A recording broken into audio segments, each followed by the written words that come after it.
नमस्कार दोस्तों, आज 25 सितंबर 2020 दीनदयाल उपाध्याय जी की जन्म जयंती। दीनदयाल उपाध्याय जी कैसे एक निम्न स्तर से, निचले स्तर से देश की राजनीति में ऊंचाइयों को छुआ, उन्होंने कितने संघर्ष जीवन में किए, उनका जीवन कितना संघर्षमय था, आज इस वीडियो के माध्यम से मैं आपको ये संपूर्ण जानकारी दूंगा। 25 सितंबर 1916 दीनदयाल जी का जन्म राजस्थान के धनकिया में उनके नाना जी के घर हुआ था। उनके नाना जी धनकिया के स्टेशन मास्टर थे। दीनदयाल जी का गांव मथुरा जिले का नंगला गांव था। उनके पिता भगवती प्रसाद थे, उनकी माता राम प्यारी थी। वो धनकिया के उनके पर दादा बहुत ही प्रसिद्ध हरिराम जी उपाध्याय जी, जो बहुत ही प्रसिद्ध ज्योतिषी थे। जब वो 2 साल के थे तो उनके दूसरे भाई का जन्म शिवदयाल जी का हुआ, और जब उनकी उम्र केवल 2.5 वर्ष की थी, उस समय उनके पिताजी का स्वर्गवास हो गया। तो दीनदयाल जी ने मृत्यु को बहुत ही नजदीक से देखा है। जब वो 2.5 वर्ष के थे, उनके पिताजी का देहांत हो गया। उसके बाद उसकी माता जी दीनदयाल जी और उनके छोटे भाई दोनों को लेकर अपने ससुराल पीहर चली गई, जो अपने पिता चुनीलाल के घर रहने लगी। और पिताजी की मृत्यु के बाद इनकी माता 6 रोग से ग्रस्त हो गई, और जब ये 7 साल के थे तभी इनकी माता का स्वर्गवास हो गया। तो एक नन्हे दीनदयाल और उनके छोटे भाई शिवदयाल दोनों ही अनाथ हो गए, केवल अपने नाना नानी और मामा मामा के घर रहने लग गए। जिस समय दीनदयाल जी 10 साल के थे, उस समय ही तीसरी मौत इनके सामने हुई, इनके नाना चुनीलाल जी की। ऐसे इन्होंने बहुत सी मौतें इनके सामने हुई। दीनदयाल जी की पढ़ाई 9 वर्ष की उम्र में शुरुआत हुई। ये पढ़ने में बहुत ही अव्वल थे।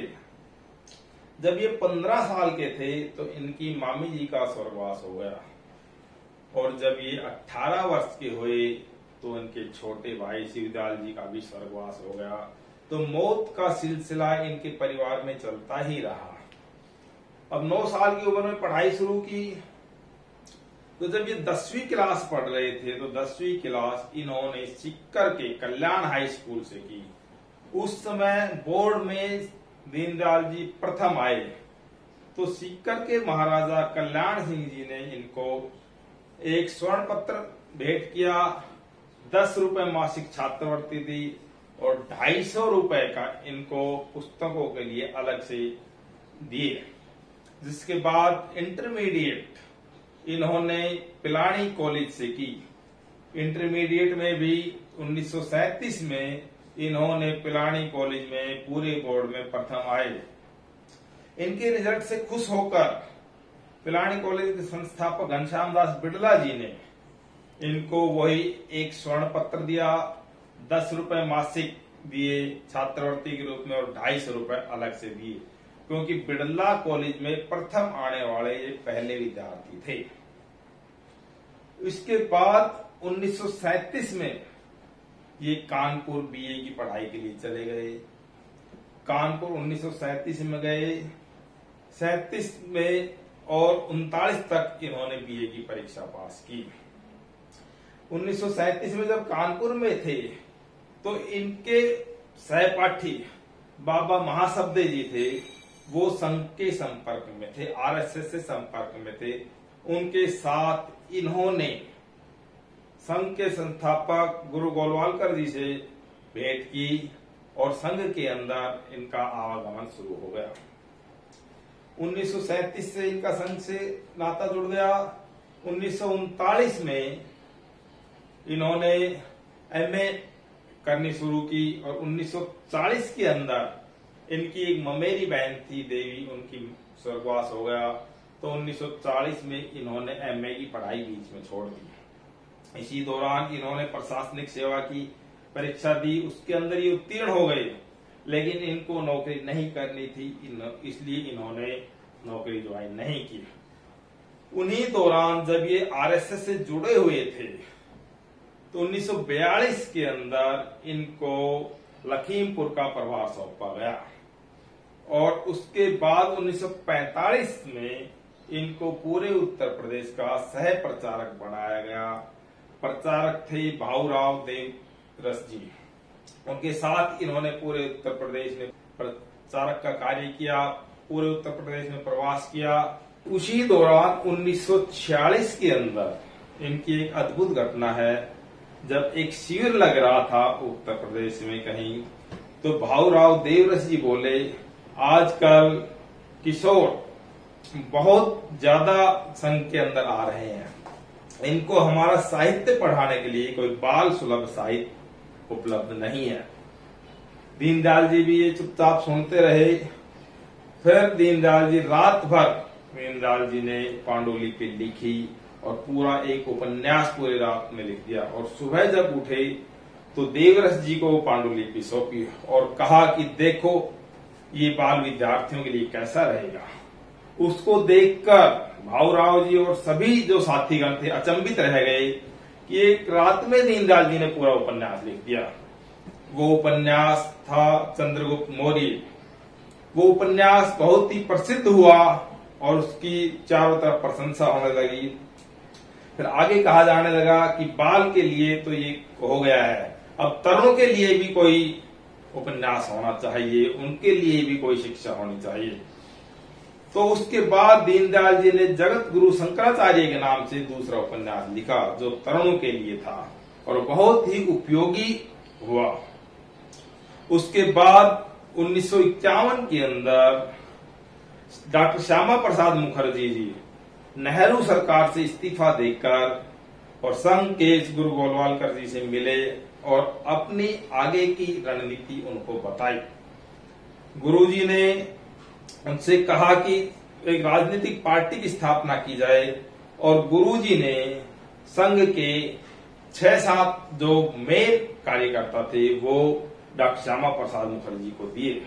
उनमें दीनदयाल उपाध्याय जी प्रमुख थे, बल्लाद मधोक जी, सुंदरलाल पटवा जी, भाऊराव देशमुख जी, अटल बिहारी वाजपेयी जी, नानाजी देशमुख आदि प्रमुख कार्यकर्ता थे जो डॉक्टर श्यामा प्रसाद मुखर्जी को दिए और 21 अक्टूबर 1951 को जनसंघ की स्थापना दिल्ली के राघोमल आर्य कन्या महाविद्यालय में की। उसके बाद जनसंघ आगे बढ़ता रहा। जनसंघ का प्रथम अधिवेशन 29, 30, 31 दिसंबर 1951 को कानपुर में हुआ। उस अधिवेशन में कुल 15 प्रस्ताव जनसंघ ने पास किए, उसमें से 7 प्रस्ताव अकेले दीनदयाल जी ने रखे। उस जनसंघ के सम्मेलन में डॉक्टर मुखर्जी ने कहा, अगर मेरे पास आज 2 दीनदयाल हों तो मैं देश की राजनीति की दिशा ही बदल दूंगा। और उस अधिवेशन में दीनदयाल जी को जनसंघ का राष्ट्रीय महामंत्री घोषित किया गया और उसके बाद 1951 से 1967 16 साल तक दीनदयाल जी लगातार जनसंघ के महामंत्री रहे। 1967 में कालीकट में 14वें अधिवेशन में दीनदयाल जी को जनसंघ का प्रधान नियुक्त किया गया, अध्यक्ष नियुक्त किया गया। 29 दिसंबर 1967 को अध्यक्ष नियुक्त किए और केवल 44 दिन ही दीनदयाल जी अध्यक्ष रह पाए, क्योंकि 11 फरवरी 1968 को मुगल सराय रेलवे स्टेशन पर दीनदयाल जी के रहस्यमय परिस्थितियों में मृत्यु हो गई। और उसके बाद दीनदयाल जी की मृत्यु के बाद 11 फरवरी को दिल्ली के अंदर जनसंघ की संसदीय दल की बैठक होनी थी। उस बैठक में जब ये पता चला तो बैठक को तुरंत स्थगित कर दिया गया और उसके बाद दिल्ली में जितने भी जनसंघ के नेता थे वो सबको एक स्पेशल हवाई जहाज से वाराणसी गए। वहां से दीनदयाल जी के शव को स्पेशल विमान से दिल्ली लाया गया और क्योंकि वाजपेयी जी सांसद थे तो वाजपेयी जी को सरकारी आवास उपलब्ध था, उस आवास के अंदर दीनदयाल जी के शव को रखा गया। और वहां पर दूसरे दिन 12 फरवरी को महामहिम राष्ट्रपति जाकिर हुसैन जी, प्रधानमंत्री इंदिरा गांधी जी, उप प्रधानमंत्री मोरारजी देसाई जी, सभी ने दीनदयाल जी को श्रद्धांजलि दी और उसके बाद उनका अंतिम संस्कार निगम बौद्ध घाट पर हुआ। इस प्रकार दीनदयाल जी की यात्रा 12 फरवरी 1968 को समाप्त हो गई और एक सूर्य जो चांद की तरह, सूरज की तरह आसमान में चमक रहा था, उसका अस्त 12 फरवरी 1968 को हो गया।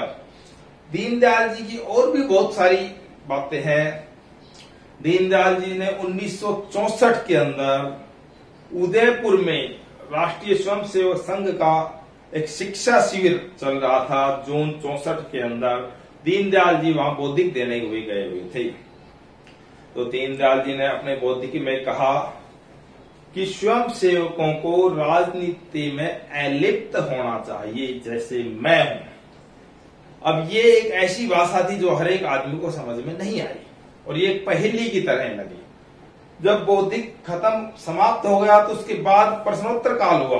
उसके अंदर दीनदयाल जी से पूछा गया कि आप एक राष्ट्रीय दल के राष्ट्रीय महामंत्री हैं, आप राजनीति में अलिप्त कैसे हैं? तब उन्होंने कहा कि मैं राजनीति के लिए नहीं हूं, मैं राजनीति में संस्कृति राजदूत हूं। संस्कृति अगर राजनीति से समाप्त हो गई तो उस राजनीति का कोई महत्व नहीं है।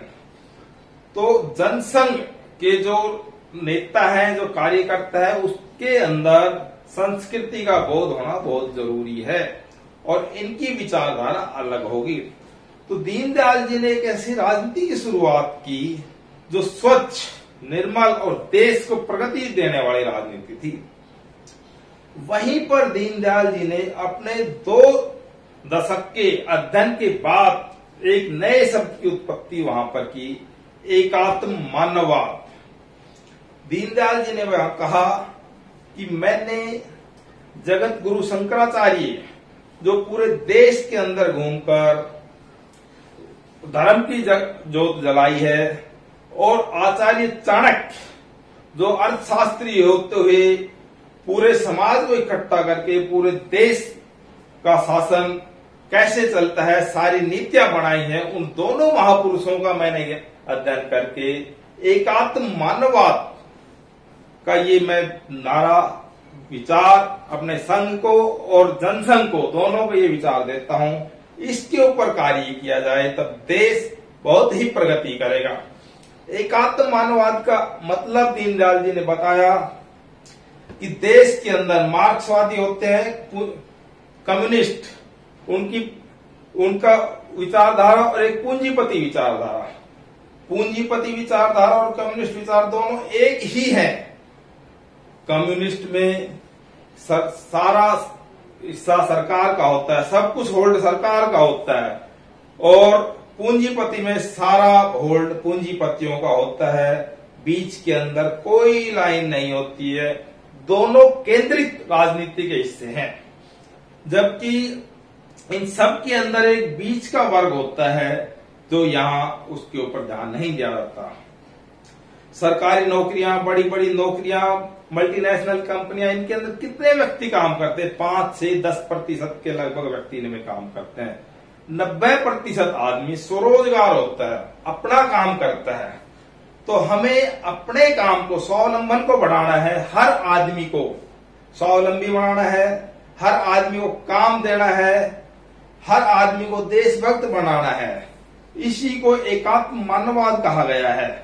अब हम दूसरे के ऊपर निर्भर ना हो, हर एक आदमी, हर एक हाथ, सबको काम हो और उसके अनुसार जो जिस काम के लायक उसके अनुसार काम हो। इस एकात्म मानववाद को आज तक किसी ने ध्यान नहीं दिया, लेकिन अब दीनदयाल जी के उस विचार के 56 साल के बाद नरेंद्र मोदी सरकार इसकी तरफ ध्यान दे रही है। और आज 2020 में कोरोना महामारी के बीच में मोदी जी ने एकात्म मानववाद का रूप आत्मनिर्भर भारत के रूप में प्रस्तुत किया है। और आज मोदी जी की सरकार इस और बहुत तेजी से कदम बढ़ा रही है।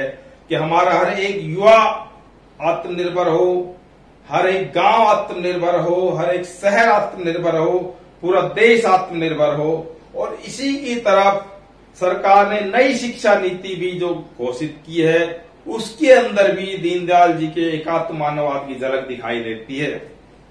जब ये शिक्षा नीति पूर्ण रूप से लागू हो जाएगी तो देश अपने आप में इस शब्द का अर्थ समझेगा। अभी किसी को समझ में कम आता है, लेकिन ये समय की मार है, समय समय के अनुसार ये सारी चीजें बदलती रहती है। जब ये शिक्षा नीति पूर्ण रूप से लागू हो जाएगी, देश आत्मनिर्भर हो जाएगा। जब हम दीनदयाल जी कहेंगे हाँ भाई दीनदयाल जी नाम दे के गए थे और मोदी जी ने उसके ऊपर अमल किया है। आज हम दीनदयाल जी को सच्ची अर्थों में श्रद्धांजलि यही है कि हम दीनदयाल जी के बताए हुए मार्ग पर चलें और उनके आदर्शों का अनुसरण करें। ऐसे इंसान पृथ्वी पर कभी कभार ही पैदा होते हैं। एक मानव नहीं महामानव थे जो हमारे देश के अंदर आए, हमारी राजनीति को इतने उच्च स्तर पर ले गए। आज हम उनकी जन्म जयंती मना रहे हैं और उनको याद कर रहे हैं। पूरा देश उनका आभारी है और उन्हें सत सत नमन, उनको श्रद्धांजलि, बहुत बहुत श्रद्धांजलि। जय हिंद, जय भारत।